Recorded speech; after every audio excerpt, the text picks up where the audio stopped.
Hello everyone, ಮತ್ತೊಮ್ಮೆ annual YouTube ಚಾನಲ್ಗೆ ತಮ್ಮೆಲ್ಲರಿಗೂ ಸ್ವಾಗತ. ನಾನಿವತ್ತು ನಿಮಗೆ ಸಿಂಪಲ್ಲಾಗಿ ಟೊಮೊಟೊ ಮತ್ತು ಹುಣಸೆಹಣ್ಣಿನ ರಸ ಯಾವ ರೀತಿ ಮಾಡೋದು, ಬೇಗನೆ ಮಾಡ್ಕೊಳ್ಳೋದು ಯಾವ ರೀತಿ ಅಂತ ತೋರಿಸ್ತಾ ಇದ್ದೀನಿ. ಇದು ಇಡ್ಲಿ ಅನ್ನಕ್ಕೆ ಎಲ್ಲ ಚೆನ್ನಾಗಿರ್ತೈತೆ, ನೀವು ಒಂದ್ಸರಿ ಟ್ರೈ ಮಾಡಿರಿ. ಫಸ್ಟ್ ಇಲ್ಲಿ ಒಂದು ಕಡಾಯಿ ಇಟ್ಕೊಂಡು ಅದಕ್ಕೆ 4 ಟೇಬಲ್ ಸ್ಪೂನ್ ಎಣ್ಣೆನ ಸೇರಿಸ್ಕೋಬೇಕು.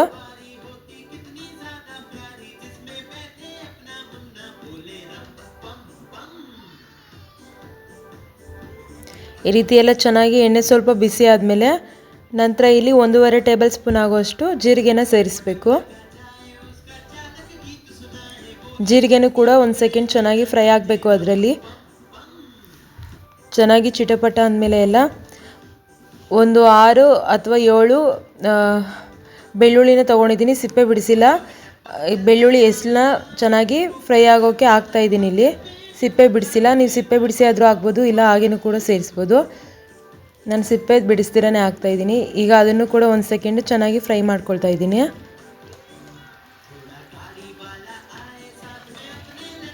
ಈ ರೀತಿ ಎಲ್ಲ ಚೆನ್ನಾಗಿ ಅದು ಕೂಡ ಫ್ರೈ ಆಗಬೇಕು. ಗ್ಯಾಸು ಹೈ ಫ್ಲೇಮಲ್ಲೇ ಇರಲಿ. ನೋಡಿರಿ, ಈಗ ಅದು ಕೂಡ ಚೆನ್ನಾಗಿ ಎಲ್ಲ ಫ್ರೈ ಆಗಿದೆ ಅಲ್ವಾ.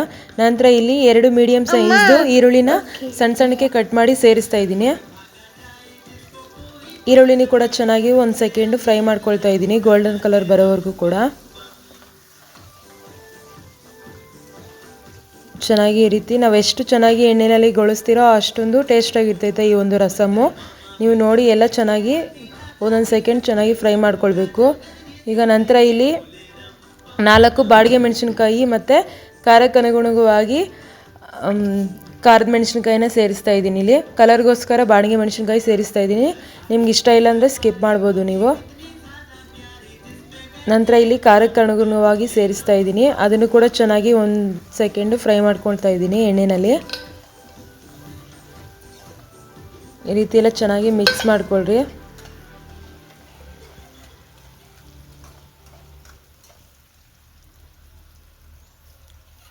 ನಂತರ ಇಲ್ಲಿ ಗೋಲಿ ಗಾತ್ರದಷ್ಟು ಹುಣಸೆಹಣ್ಣ ಸೇರಿಸ್ತಾ ಇದ್ದೀನಿ. ಟೊಮೊಟೊ ಸೇರಿಸೋದ್ರಿಂದ ಹುಣಸೆಹಣ್ಣು ಸ್ವಲ್ಪನೇ ಸೇರಿಸ್ತಾ ಇದ್ದೀನಿ. ನಿಮಗೆ ಹುಳಿ ಜಾಸ್ತಿ ಬೇಕು ಅಂದರೆ ಇನ್ನೂ ಸ್ವಲ್ಪ ಸೇರಿಸ್ಕೊಳ್ಬೋದು. ನಾನು ಸೇರಿಸ್ತಾ ಇರೋ ಟೊಮೊಟೊ ಸ್ವಲ್ಪ ಹುಳಿ ಕಡಿಮೆ ಇದೆ, ಅದಕ್ಕೆ ಇಷ್ಟು ಸೇರಿಸ್ತಾ ಇದ್ದೀನಿ. ಈ ರೀತಿ ಅದನ್ನು ಕೂಡ ಚೆನ್ನಾಗಿ ಒಂದು ಸೆಕೆಂಡ್ ಮಿಕ್ಸ್ ಮಾಡಿಕೊಂಡು ನಂತರ ಇಲ್ಲಿ 2 ಟೇಬಲ್ ಸ್ಪೂನ್ ಆಗೋಷ್ಟು ಒಣಕೊಬ್ಬರಿನ ಸಣ್ಣ ಸಣ್ಣಕ್ಕೆ ಕಟ್ ಮಾಡಿ ಸೇರಿಸ್ತಾ ಇದ್ದೀನಿ. ನಾವು ಈ ಗೋಳಿಸಿರೋ ಪದಾರ್ಥನೆಲ್ಲ ಚೆನ್ನಾಗಿ ಗ್ರೈಂಡ್ ಮಾಡೋದ್ರಿಂದ ನಾವು ಇದನ್ನು ಚೆನ್ನಾಗಿ ಸಣ್ಣ ಸಣ್ಣಕ್ಕೆ ಕಟ್ ಮಾಡಿ ಹಾಕಿದ್ದೀನಿ ಕೊಬ್ಬರಿನ. ಈ ರೀತಿ ಎಲ್ಲ ಚೆನ್ನಾಗಿ ಮಿಕ್ಸ್ ಮಾಡ್ಕೊಂಡಿದ್ದೀನಿ. ಅದನ್ನು ಕೂಡ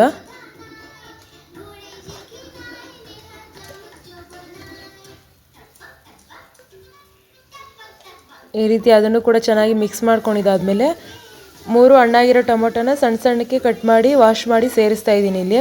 ಅದನ್ನು ಕೂಡ 2 ಸೆಕೆಂಡು ಚೆನ್ನಾಗಿ ಫ್ರೈ ಮಾಡ್ಕೊಳ್ತಾ ಇದ್ದೀನಿ.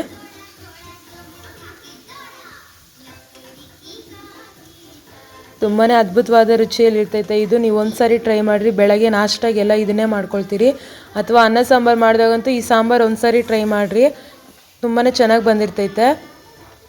ಇಡ್ಲಿಗಂತೂ ತುಂಬಾ ಚೆನ್ನಾಗಿರ್ತೈತೆ ಈ ಸಾಂಬಾರು. ಈ ರೀತಿಯಲ್ಲಿ ಅದನ್ನು ಕೂಡ ಚೆನ್ನಾಗಿ ಮಿಕ್ಸ್ ಮಾಡ್ಕೊಂಡಿದ್ದಾದಮೇಲೆ ನೋಡಿರಿ, ಈಗ ಚೆನ್ನಾಗಿ ಸಾಫ್ಟ್ ಆಗಿದೆ ಟೊಮೊಟೊ. ಈ ರೀತಿ ಅದನ್ನು ಕೂಡ ಎಲ್ಲ ಚೆನ್ನಾಗಿ ಫ್ರೈ ಮಾಡ್ಕೊಂಡಿದ್ದಾದಮೇಲೆ ನಾನಿಲ್ಲಿ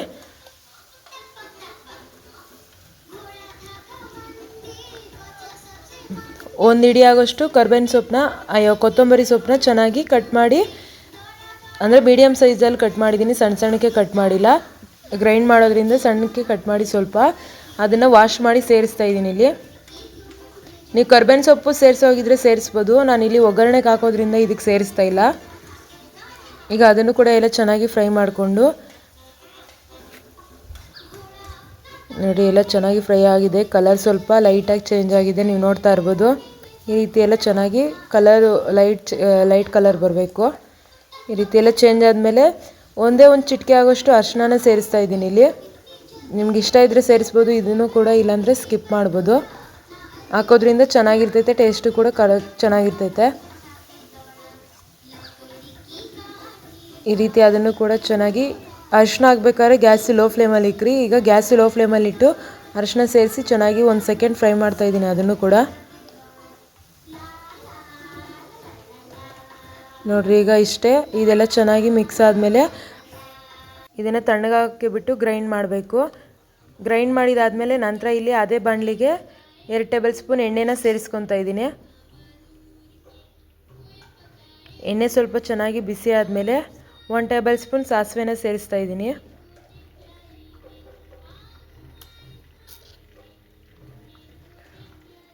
ನಂತರ ಇಲ್ಲಿ 2 ರೆಕ್ಕೆ ಕರಿಬೇವಿನ ಸೊಪ್ಪನ್ನ ಸೇರಿಸಿ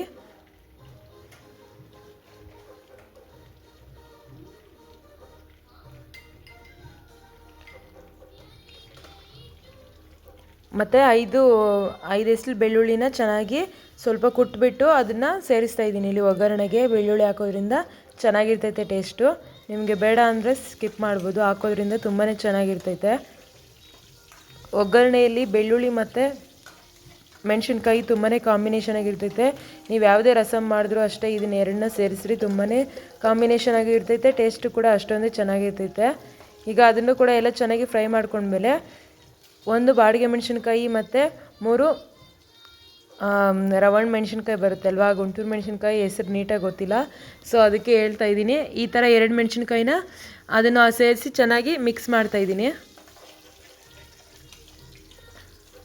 ಮೇ ಬಿ ಗುಂಟೂರು ಮೆಣಸಿನ್ಕಾಯಿ ಇರ್ಬೋದು, ಸೇರಿಸ್ಕೊಳ್ರಿ ನಿಮ್ಮ ಹತ್ರ ಯಾವ ಮೆಣಸಿನ್ಕಾಯಿ ಇದೋ ಅದನ್ನು ಸೇರಿಸಿ ಚೆನ್ನಾಗಿ ಮಿಕ್ಸ್ ಮಾಡಿಕೊಂಡು ನಂತರ ಇಲ್ಲಿ ಗ್ರೈಂಡ್ ಮಾಡಿದ್ರಲ್ವ ಅದು ಮಸಾಲೆದು ಅದನ್ನು ಸೇರಿಸ್ಬೇಕಾಗ್ತೈತೆ. ಅದನ್ನು ಸೇರಿಸಿ ಚೆನ್ನಾಗಿ ಬರೀ ಗಟ್ಟಿ ಇರೋ ಮಸಾಲೆನೇ 2 ಸೆಕೆಂಡು ಎಣ್ಣೆಯಲ್ಲಿ ಫ್ರೈ ಮಾಡಿರಿ. ಈ ರೀತಿ ಫ್ರೈ ಮಾಡೋದ್ರಿಂದ ಸಾಂಬಾರು ತುಂಬಾ ಟೇಸ್ಟ್ ಇರ್ತೈತೆ.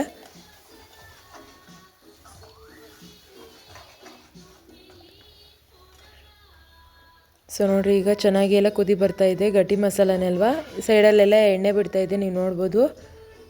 ಈ ರೀತಿ ಎಲ್ಲ ಚೆನ್ನಾಗಿ ಫ್ರೈ ಆದಮೇಲೆ ಅದು ಗ್ರೈಂಡ್ ಮಾಡಿದಂಥ ಮಿಕ್ಸಿ ಜಾರಿಗೆ ನಾವು ಸಾಂಬಾರು ಯಾವ ಹದದಲ್ಲಿ ಮಾಡ್ತೀರೋ ನೋಡಿಕೊಂಡು ಅದಕ್ಕೆ ನೀರನ್ನ ಸೇರಿಸ್ತಾ ಇದ್ದೀನಿ. ನೋಡಿರಿ, ಇನ್ನೂ ಎಷ್ಟು ಮಸಾಲೆ ಇದೆ ಮಿಕ್ಸರ್ ಜಾರ್ನಲ್ಲಿ, ಅದಕ್ಕೆ ಮಿಕ್ಸರ್ ಜಾರಿಗೆ ನೀರು ಸೇರಿಸಿ ಹಾಕ್ತಾಯಿದ್ದೀನಿ ಇಲ್ಲಿ. ನೀವು ಕೂಡ ಮಸಾಲೆ ಜಾಸ್ತಿ ಇದೆ ಅಂದರೆ ಮಿಕ್ಸರ್ ಜಾರಿಗೆ ನೀರು ಸೇರಿಸಿ ಹಾಕ್ಕೊಳ್ರಿ, ಯಾಕಂದರೆ ಮಸಾಲೆ ವೇಸ್ಟ್ ಆಗಬಾರ್ದಲ್ವ, ಅದಕ್ಕೆ ಸೇರಿಸ್ತಾ ಇದ್ದೀನಿ. ಮತ್ತು ನಿಮಗೆ ಯಾವ ಹದದಲ್ಲಿ ಬೇಕೋ ನೋಡಿಕೊಂಡು ನೀರನ್ನ ಸೇರಿಸ್ಕೊಂಡು ಚೆನ್ನಾಗಿ ಒಂದು ಸಾರಿ ಮಿಕ್ಸ್ ಮಾಡ್ಕೊಳ್ಬೇಕಾಗ್ತೈತೆ. ನಾನಿಲ್ಲಿ ಸ್ವಲ್ಪ ತಿಕ್ಕಾಗೆ ಮಾಡ್ತಾಯಿದ್ದೀನಿ ಸಾಂಬಾರು, ಸೊ ಹಾಗಾಗಿ ಸ್ವಲ್ಪನೇ ನೀರು ಸೇರಿಸ್ತಾ ಇದ್ದೀನಿ. ನಿಮಗೆ ತುಂಬ ತೆಳುವಾಗಿ ಬೇಕಂದ್ರೂ ಮಾಡ್ಕೋಬೋದು, ಇಲ್ಲ ತಿಕ್ಕಾಗಿ ಬೇಕಂದ್ರೂ ಮಾಡ್ಕೋಬೋದು. ಯಾವ ರೀತಿ ಮಾಡಿದ್ರೂ ಸಾಂಬಾರು ಟೇಸ್ಟ್ ಮಾತ್ರ ಕರೆಕ್ಟಾಗಿ ಇರ್ತೈತೆ. ಈ ರೀತಿ ಎಲ್ಲ ನೀರು ಸೇರಿಸ್ಕೊಂಡು ನಂತರ ಇಲ್ಲಿ ರುಚಿಗೆ ತಕ್ಕಷ್ಟು ಉಪ್ಪನ್ನು ಸೇರಿಸ್ಕೊಳ್ರಿ.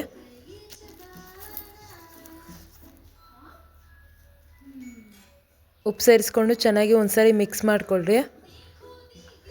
ನೋಡಿರಿ, ಸ್ಮೆಲ್ಲು ಕೂಡ ಅಷ್ಟೊಂದೇ ಚೆನ್ನಾಗಿ ಬರ್ತೈತೆ ಈ ಸಾಂಬಾರು. ನೀವು ಒಂದೇ ಒಂದು ಸಾರಿ ಟ್ರೈ ಮಾಡಿ ಮತ್ತು ನನಗೆ ಯಾವ ರೀತಿ ಬಂತು ಅಂತ ನೀವು ಕಮೆಂಟ್ ಮಾಡಿರಿ. ತುಂಬಾ ಅದ್ಭುತವಾದ ರುಚಿಯಲ್ಲಿ ಇರ್ತೈತೆ ಇದು. ನೀವು ಒಂದು ಸಾರಿ ಟ್ರೈ ಮಾಡಿರಿ. ನೋಡಿರಿ, ಉಪ್ಪಾಕಿ ಚೆನ್ನಾಗಿ ಮಿಕ್ಸ್ ಮಾಡಿಕೊಂಡು ಒಂದು ಸಾರಿ ಬಿಟ್ಟಿದ್ದೆ, ಅದು ಚೆನ್ನಾಗಿ ಎಲ್ಲ ಈಗ ಬಾಯ್ಲ್ ಆಗಿದೆ, ನೀವು ನೋಡ್ತಾ ಇರ್ಬೋದು. ಈ ರೀತಿ ಎಲ್ಲ ಚೆನ್ನಾಗಿ ಕುದಿ ಬರಬೇಕು. ನಂತರ ಇಲ್ಲಿ ಚೆನ್ನಾಗಿ ಕುದಿ ಬಂದಮೇಲೆ ಗ್ಯಾಸು ಲೋ ಫ್ಲೇಮಲ್ಲಿಟ್ಟು 1 ಟೇಬಲ್ ಸ್ಪೂನ್ ಆಗೋಷ್ಟು ಸಾಂಬಾರು ಪೌಡ್ರನ್ನ ಸೇರಿಸ್ತಾ ಇದ್ದೀನಿ. ನಂತರ 1 ಟೇಬಲ್ ಸ್ಪೂನ್ ಆಗೋಷ್ಟು ಕೊತ್ತಂಬರಿ ಸೊಪ್ಪನ್ನ ಸಣ್ಣ ಸಣ್ಣಕ್ಕೆ ಹೆಚ್ಚಿಟ್ಟು ಸೇರಿಸ್ತಾ ಇದ್ದೀನಿ. ಈಗ ಅದನ್ನು ಕೂಡ ಚೆನ್ನಾಗಿ ಒಂದು ಸಾರಿ ಮಿಕ್ಸ್ ಮಾಡಿಕೊಂಡು ಗ್ಯಾಸ್ ಲೋ ಫ್ಲೇಮಲ್ಲಿ ಇಟ್ಕೊಂಡೆ 2 ಕುದಿ ಬರ್ಸ್ಕೋಬೇಕಾಗ್ತೈತೆ.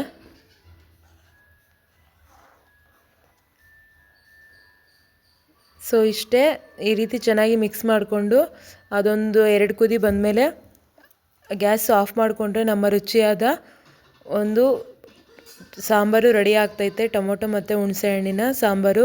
ಇದೇ ರೀತಿ ಕುಕ್ಕಿಂಗ್ ವೀಡಿಯೋಸು ಮತ್ತು ಲಾಗು ಎಲ್ಲ ನಮ್ಮ ಚಾನಲಲ್ಲಿ ಇರ್ತೈತೆ. ಇವತ್ತಿನ ವಿಡಿಯೋ ಇದು ಫ್ರೆಂಡ್ಸ್. ನಿಮ್ಮೆಲ್ರಿಗೂ ಈ ವಿಡಿಯೋ ಇಷ್ಟ ಆಗಿದ್ದರೆ ಲೈಕ್ ಮಾಡಿರಿ, ಕಮೆಂಟ್ ಮಾಡಿರಿ, ಶೇರ್ ಮಾಡಿರಿ. ಮತ್ತು ಇದೇ ರೀತಿ ಕುಕ್ಕಿಂಗ್ ವೀಡಿಯೋಸ್ಗಾಗಿ ನಮ್ಮ ಚಾನಲ್ನು ಸಬ್ಸ್ಕ್ರೈಬ್ ಮಾಡ್ಕೊಳ್ರಿ. Thanks for watching.